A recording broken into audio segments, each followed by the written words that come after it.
നമസ്കാരം. കഴിഞ്ഞ ദിവസങ്ങളിൽ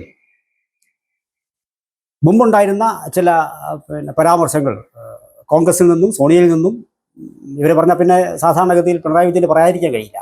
കേരളത്തിന് പുറത്തുള്ള ഒരു കാര്യമാണെങ്കിൽ വിശേഷിച്ചു കരച്ചിലോട് കരച്ചിലാണ്. കാരണം മോദി മിണ്ടുന്നില്ല. ഇതാണ് വിഷയം. ഇതൊരു ഇറാനെ അമേരിക്ക ആക്രമിക്കാൻ തുടങ്ങിയ ദിവസം മുതൽക്ക് പ്രതിപക്ഷ കക്ഷികൾ ആവശ്യപ്പെടുന്ന ഒരു സംഭവമാണ്. അപ്പോൾ ഇതുമായി ബന്ധപ്പെട്ടിട്ട് ഒന്ന് രണ്ട് കാര്യങ്ങൾ ഞാൻ പറയാം. യുദ്ധത്തിൻ്റെ അതിവൈകാരികതകളിലേക്കോ സാങ്കേതികത്വത്തിലേക്കോ അതിൻ്റെ ചരിത്ര പശ്ചാത്തലങ്ങളിലേക്കോ ആധുനിക പശ്ചാത്തലത്തിലേക്കോ ഒന്നും ഞാൻ കടന്നു വരുന്നില്ല.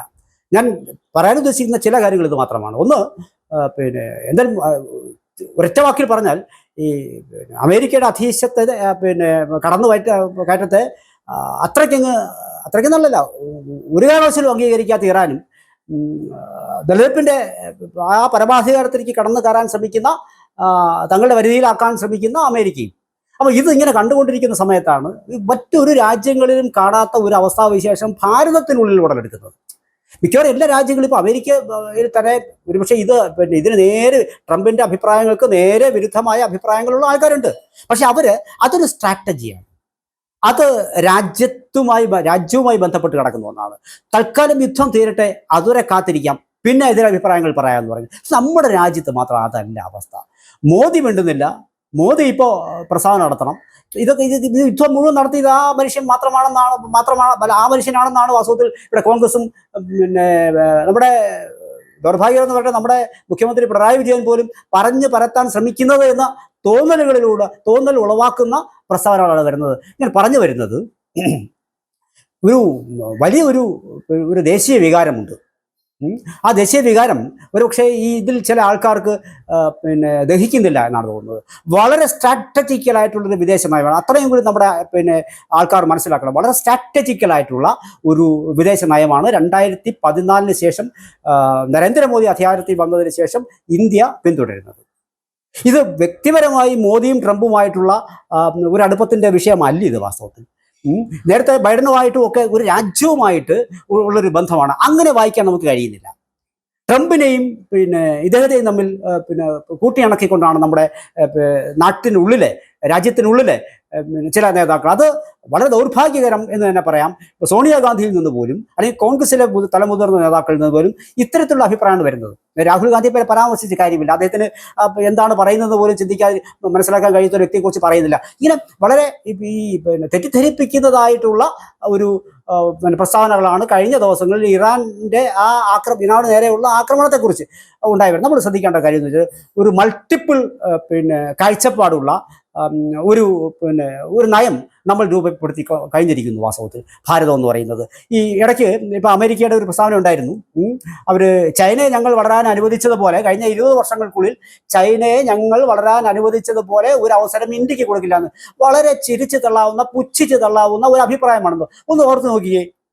ഈ ചൈനയെ ഇത് പറഞ്ഞു കേട്ടോ, സ്വാഭാവികമായിട്ടും ചില രണ്ട് രാഷ്ട്രങ്ങൾ തമ്മിലുള്ള ഇടപാടുകളിൽ ഒരുപക്ഷെ ഇരുവർക്കും ചില ഊർജ്ജ വ്യാപാര മേഖലകളിലും അങ്ങനെ അത്തരം സാങ്കേതികത്വത്തിൽ ഞാൻ കടക്കുന്നില്ല.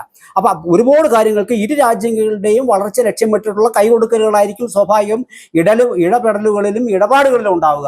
അങ്ങനെ ചിലപ്പോൾ സംഭവിച്ചിട്ടുണ്ട്. പക്ഷേ അത്തരം ഇടപാടുകളെ സ്വാഭാവികമായിട്ടും മറ്റൊരു രാജ്യത്തിൻ്റെ വളർച്ച ഞാൻ വഴിയാണ് എന്ന് രാജ്യത്തെ ഏതെങ്കിലും ഒരു ഉത്തരവാദിത്തപ്പെട്ട സ്ഥാനത്തിരിക്കുന്ന ഒരാൾ അവകാശപ്പെടുകയാണെങ്കിൽ അതിൽ പരം ലജ്ജാകരമൊന്നുമില്ല.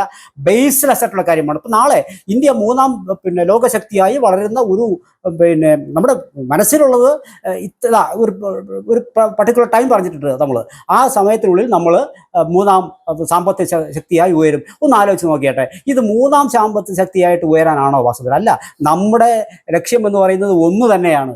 ആ ഒന്നിലേക്ക് എത്തണമെങ്കിൽ ആദ്യം നിങ്ങൾ 3ലേക്ക് എത്തണം. ആ 3ലേക്ക് നിങ്ങളെ എത്തിക്കാതിരിക്കാൻ എങ്ങനെ ശ്രമിക്കാമെന്ന് ആണ് നമ്മുടെ രാജ്യത്തിനുള്ളിൽ നിന്ന് പോലുമുള്ള ചില ശക്തികളുടെ വാക്കുകൾ തെളിയിക്കുന്നത്. ആ വാക്കുകളിലേക്കാണ് ഞാൻ എത്തി നിൽക്കുന്നത്. അത് കോൺഗ്രസിൽ നിന്നുണ്ടാവുക, നമ്മുടെ സംസ്ഥാനം ഭരിക്കുന്ന മുഖ്യമന്ത്രിയിൽ നിന്നുണ്ടാകുക എന്നൊക്കെ പറയുന്നതാണ് ഇത് ദൗർഭാഗ്യകരമായ അവസ്ഥ. വാസ്തവത്തിൽ നമ്മുടെ രാജ്യം കുതിക്കുന്നു എന്ന് പറഞ്ഞു കഴിഞ്ഞാൽ രാജ്യം തന്നെ കുതിക്കുന്നതാണ്. നമ്മുടെ എല്ലാ സംസ്ഥാനങ്ങളും കുതിക്കലാണ്.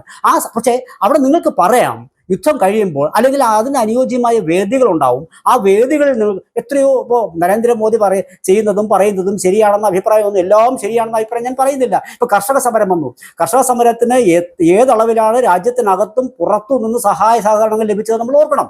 അപ്പോൾ അങ്ങനെയുള്ള സഹായ സഹകരണങ്ങൾക്ക് ലഭിച്ചിരുന്നു. ഒരുപക്ഷേ കർഷക സമരം വീണ്ടും കുറച്ചു നാൾ കൂടി മുന്നോട്ട് പോയിരുന്നെങ്കിൽ, നരേന്ദ്രമോദി സർക്കാർ ആ നിയമങ്ങൾ പിൻവലിക്കാതിരുന്നിരുന്നെങ്കിൽ, ഒരുപക്ഷേ വിരുദ്ധരായ ആൾക്കാർ പോലും, വിരുദ്ധ അഭിപ്രായമുള്ള ആൾക്കാർ പോലും കാർഷിക നിയമങ്ങളെ കയ്യടിച്ച് അതിനൊപ്പം നിന്ന ആൾക്കാരാണ്. പക്ഷെ അവർക്ക് പോലും ഇത് കുറച്ചു നാളത്തേക്ക് സർക്കാർ ഈ നിയമം പിൻവലിച്ചെങ്കിൽ എന്നൊരു തോന്നലുണ്ടായി. കാരണം അങ്ങനെയെങ്കിലും പിൻവലിച്ചില്ലെങ്കിൽ ഈ പറഞ്ഞ സോക്കോൾഡ് ശക്തികൾ, നമ്മുടെ രാജ്യത്തിനകത്തും പുറത്തുമുള്ള ശക്തികൾ, നമുക്ക് സംശയമാണ് അവർ ഒരുപക്ഷെ ഈ സർക്കാരിനെ പോലും അട്ടിമറിച്ചിടുമോ എന്ന ഒരു സംശയം വരികയാണ്. അങ്ങനെ സർക്കാർ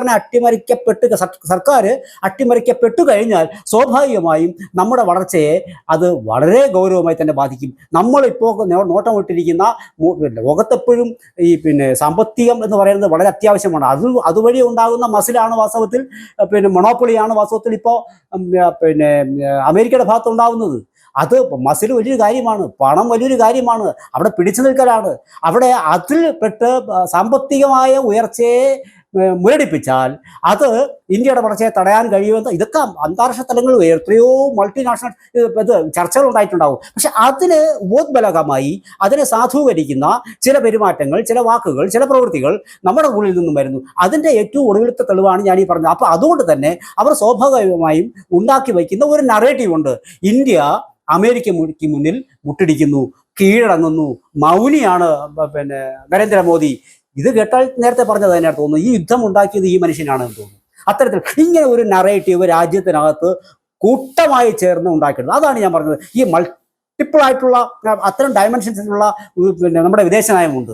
നമ്മൾ ഒരിക്കലും ഇപ്പോൾ ഒന്ന് ആലോചിച്ച് നോക്കൂ, നമ്മൾ കൂടെ നിർത്തുന്ന രാജ്യങ്ങളിൽ നമ്മൾ ഇറാനുമായിട്ട് ഇപ്പോഴും നല്ല ബന്ധത്തിലല്ലേ, റഷ്യയുമായി ബന്ധത്തിലല്ലേ, US ബന്ധത്തിലല്ലേ, ഈ പറഞ്ഞ ഈ പല രാജ്യങ്ങൾ നമ്മൾ ചുറ്റും നിൽക്കുന്ന രാജ്യങ്ങളെയാണ് ഒന്ന് കണ്ണോടിക്കുമ്പോൾ ഈ രാജ്യങ്ങളെല്ലാം പരസ്പരം ഏറ്റുമുട്ടിക്കൊണ്ടിരിക്കുന്ന ഒരു പറ്റം രാജ്യങ്ങളെ തങ്ങളോട് ചേർത്ത് നിർത്താൻ നരേന്ദ്രമോദിക്ക് 2014 ശേഷം സംഭവിച്ചതിൽ അതീവ ഗർവ് ഈ പറഞ്ഞ ആൾക്കാർക്കെല്ലാം ഉണ്ടെന്നുള്ളത്. അപ്പോൾ പല കാഴ്ചപ്പാടുകളുള്ള, പല കോണുകളിൽ നിൽക്കുന്ന, പല ധ്രുവങ്ങളിൽ നിൽക്കുന്ന രാജ്യങ്ങളുമൊക്കെ ആയിട്ട് 2014 ശേഷം അടുത്ത ബന്ധം സ്ഥാപിക്കാൻ നരേന്ദ്രമോദിക്ക് സാധിച്ചിരിക്കുന്നു എന്നുള്ളതാണ്.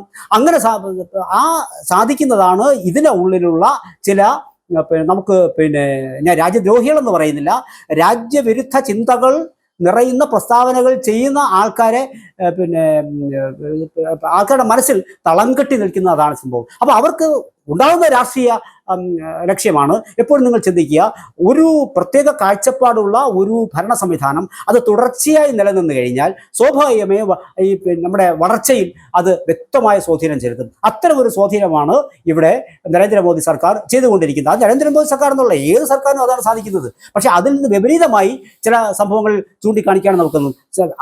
അതോടൊപ്പം തന്നെ വ്യക്തമായ ഒരു ഭരണാധികാരി ഇല്ല എങ്കിൽ ഭരണം നീണ്ടു നിന്നാൽ അത് അഴുക്കുചാലിലേക്ക് വീഴാനുള്ള സാധ്യതയുമുണ്ട്. അപ്പോൾ അതിനെ പിടിച്ചു നിർത്തുക ആ വലിയ ഒരു പ്രക്രിയയാണത്. അത് ഒരു നമുക്ക് ചിന്തിക്കാവുന്നതിൽ അപ്പുറമുള്ള ഒരു പ്രവൃത്തിയാണത്. അത് തൽക്കാലം നരേന്ദ്രമോദി സാധിച്ചെടുത്തിരിക്കുന്നു എന്ന് പറയുന്നു. സ്വാഭാവികമായും ഇപ്പോൾ ബംഗാളിലെ സ്ഥിതി അതാണോ?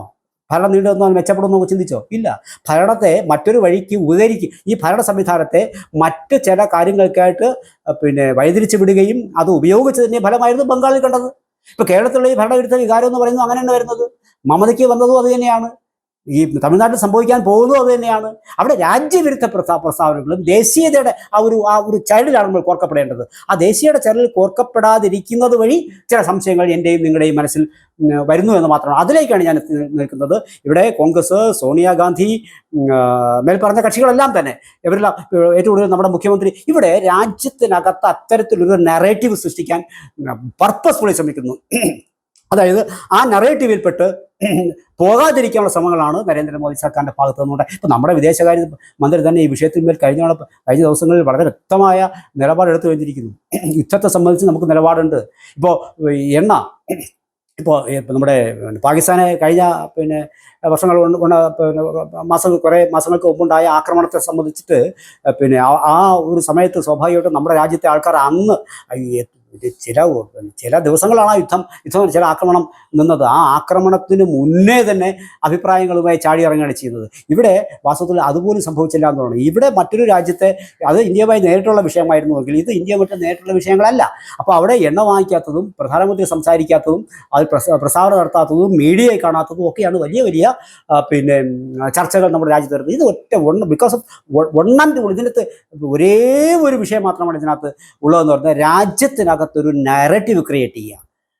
ഈ മനുഷ്യൻ ഇവിടെ തത്തിക്കളിക്കുന്നു, ഇവിടെ പല ചൂടുമാറ്റങ്ങൾ നരേന്ദ്രമോദിയിൽ നിന്നുണ്ടാകുന്നു, കേന്ദ്ര സർക്കാരിൽ നിന്നുണ്ടാകുന്നു, ഇത് ജനപ്രിയമല്ല, ഇത് അതിൽ നിന്ന് ഉണർത്തിവിടുന്ന ഒരു ജനരോഷമുണ്ടല്ലോ, ആ ജനരോഷമാണ് ഇവർക്ക് ആഗ്രഹം എന്ന് പറയുന്നത്. അതിൽ കൂടി ഈ സർക്കാരിൻ്റെ പോക്കിനെ, ഇപ്പോൾ യുദ്ധം തന്നെ ആലോചിച്ച് നോക്കൂ, യുദ്ധം നീണ്ടുപോയാൽ സ്വാഭാവികമായും അത് നമ്മുടെ രാജ്യത്തിൻ്റെ മുന്നോട്ടുള്ള പോക്കിനെ വളരെ ഗൗരവമായി ബാധിക്കും. അതില്ലെന്ന് പറയുന്നില്ല. അപ്പം അത് ഉണ്ടാകാനുള്ള അവസരത്തിന് ഞങ്ങൾ കൂട്ടുനിന്നുകൂടാ എന്നുള്ള തിരിച്ചറിവില്ലാത്ത നമ്മുടെ നേതാക്കൾ രാജ്യത്തിനെത്ര ഗുണം ചെയ്യും എന്നുള്ളതാണ്. അപ്പോൾ പരസ്പര വിരുദ്ധ ചിന്തയിൽ അധിഷ്ഠിതമായി നിൽക്കുന്ന വിദേശ രാഷ്ട്രങ്ങളുടെ വിവിധ ബ്ലോക്കുകളെ ഒരേപോലെ സമീപിക്കാൻ കഴിയുന്ന ഒരു രാജ്യം എന്നുള്ള നിലയിൽ ഭാരതത്തിന് ഇപ്പോൾ വളരാൻ സാധിച്ചു കഴിഞ്ഞിരിക്കുന്നു. 30-ലധികം രാജ്യങ്ങളിൽ നിന്നും അവരുടെ പരമോന്നത ബഹുമതികൾ കിട്ടിയ ഏക ലോക നേതാവ് ആകാനും നരേന്ദ്രമോദി കഴിഞ്ഞിരിക്കുന്നു. പക്ഷേ രാജ്യത്തിനകത്ത് വിഘടിച്ചു നിൽക്കുന്ന, കേന്ദ്ര സർക്കാരിനെതിരെ വിഘടിച്ചു നിൽക്കുന്ന പരസ്പര വിരുദ്ധ ആശയങ്ങൾ ഉൾക്കൊള്ളുന്ന, നേരത്തെ മുൻ രാഷ്ട്രങ്ങളുടെ അവസ്ഥ പറഞ്ഞതുപോലെ പരസ്പര വിരുദ്ധ ആശയത്തിലോ പ്രവൃത്തിയിലോ യാതൊരുവിധ ഒരു ഒരുമയുമില്ലാത്ത ഒരു കൂട്ടം രാഷ്ട്രീയ പാർട്ടികൾ ഭരിക്കുന്ന പല സംസ്ഥാനങ്ങളെ, അതായത് ഇപ്പോൾ കോൺഗ്രസ്, തൃണമൂൽ കോൺഗ്രസ്, DMK ഒന്ന് ആലോചിച്ച് നോക്കൂ. ഈ ഒരുപക്ഷെ പറയുന്നത് ശരിയല്ല എങ്കിൽ കൂടിയും ദേശീയ വികാരം എന്ന് പറയുന്നത് പേരിന് മാത്രം ഉണ്ടാവുകയും പല കാര്യങ്ങളും മതേതരത്വം എന്ന് പറയുന്നത് അവർ ചിന്തിക്കുന്ന രീതിയിലെ മതേതരത്വം എന്ന് പറയുന്ന രീതിയിൽ വ്യാഖ്യാനിക്കുകയും ചെയ്യുന്ന, ഒരാശയവുമില്ലാത്ത, നിലനിൽപ്പ് മാത്രം മുന്നിൽ കണ്ടുകൊണ്ടുള്ള വിവിധ ബ്ലോക്കുകളായി രാജ്യത്തിനുള്ളിൽ പ്രവർത്തിച്ച് വരുന്ന സർക്കാരുകളെ നിലനിർത്താൻ ഇനി നമ്മുടെ സർക്കാരിന്, കേന്ദ്ര സർക്കാരിന് കഴിഞ്ഞിട്ടില്ല. ഒന്ന് ആലോചിച്ച് നോക്കൂ. അതിൽ നിന്ന് തന്നെ വ്യക്തമാണ് ഇവരിത് ഉറക്കം നടിക്കലാണ്. രാജ്യം ശരിയായ ദിശയിലേക്കാണ് പോക്ക് എന്നവർക്ക് അറിയാഞ്ഞിട്ടല്ല. പക്ഷേ എപ്പോഴും നമ്മുടെ രാജ്യത്ത് സ്വാതന്ത്ര്യത്തിന് മുമ്പും നമ്മുടെ രാജ്യം പെട്ടുപോയതെന്ന് പറയുന്നത് നമ്മുടെ രാജ്യത്തിൽ നിന്നിൻ്റെ അകത്ത് നിന്ന് തന്നെ നമ്മുടെ രാജ്യത്തിനെതിരായ ചില ചിന്തകൾ വളർന്നു വരികയും ബ്രിട്ടീഷ് സാമ്രാജ്യത്തോട് ചേർന്ന് നിൽക്കാൻ അവർ തീരുമാനിക്കുകയും നമ്മുടെ 857 പോരാട്ടത്തിന് മുമ്പ് നമുക്ക് വിഘടിച്ചു നിന്ന പല ഗ്രൂപ്പുകൾ നമ്മൾ രാജ്യത്ത് ഉണ്ടാവുകയും ഒക്കെ ചെയ്ത ഒരു സാഹചര്യം ഉണ്ടായിരുന്നു. എല്ലാം മറികടന്ന് നമ്മൾ സ്വാതന്ത്ര്യം നേടി തിരിച്ചു വരുന്ന വേളയിലും അതിൻ്റെ അവശേഷിക്കാത്ത ചില വേരുകൾ ഇപ്പോഴും നമ്മുടെ രാജ്യത്തിനകത്തുണ്ട്. ആ വേരുകളിൽ നിന്ന് വളർച്ച നേടിയ, ഇപ്പോൾ വരച്ച മുരടിച്ചുകൊണ്ടിരിക്കുന്നതുമായ ചില പ്രസ്ഥാനങ്ങളെ അവരാണ് വാസ്തവത്തിൽ രാജ്യത്തിൻ്റെ ഏറ്റവും വലിയ വെല്ലുവിളി. അതിന്മേലൊരു തീരുമാനമെടുക്കാൻ നമുക്കിപ്പോഴും കഴിയുന്നില്ല. ആ തീരുമാനം എത്രയും വേഗം എടുത്തില്ലെങ്കിൽ നമ്മുടെ രാജ്യത്തിൻ്റെ വളർച്ചയ്ക്ക് എപ്പോഴും തന്നെ പരിപൂർണമായി നമുക്ക് വിദേശികളോട് ചേർന്ന് നിൽക്കുന്ന ഒരു മനോഭാവം ഇല്ലാത്ത ഒരു ഭാരതീയ ജനത എന്ന് അങ്ങനെ ചിന്തിക്കാനൊന്നും കഴിയില്ല. പക്ഷേ എങ്കിൽ കൂടിയും രാജ്യചിന്ത ആദ്യവും രണ്ടാമത് മറ്റ് ചിന്തയും എന്ന് പറയുന്നതിലെങ്കിലും ഒരുമ ഇവിടെ പ്രവർത്തിക്കുന്ന ഒരു വിഭാഗം ഇല്ലാതിരിക്കൽ, അതിൽ നിന്നുള്ള ഒരു പ്രസ്താവനയാണ് നിങ്ങളും ഞാനും കഴിഞ്ഞ ദിവസങ്ങളിൽ കണ്ടത്. അതിൽ നമ്മുടെ സമാദരണീയരായ നേതാക്കൾ അതിൽ ഒത്തുചേരുന്നു എന്നുള്ളത് നമുക്ക് ഖേദത്തോടെ മാത്രമേ നമുക്ക് അതിനെക്കുറിച്ച് ഓർക്കാൻ കഴിയൂ. ഈ ഒരു യുദ്ധം കഴിഞ്ഞതിന് ശേഷമെങ്കിലും വാസ്തവത്തിൽ ഇത്തരത്തിലുള്ള ചർച്ചകളാകാമായിരുന്നു. അതിനുള്ള കാത്തുനിൽപ്പ് പോലും അവരുടെ ഭാഗത്തുനിന്ന് ഉണ്ടായില്ല എന്നത് ചൂണ്ടിക്കാണിക്കാൻ വേണ്ടി മാത്രമാണ്. അത് ഉണ്ടാകാനുള്ള സാധ്യതയും ഒരു പരിധി നമുക്ക് തള്ളിക്കളയാനായി കഴിയൂ എന്നതാണ് വാസ്തവത്തിൽ നമ്മുടെ രാജ്യത്തെ പിന്നോട്ട് വലിക്കുന്ന പ്രമുഖമായ ഒരു കാരണം.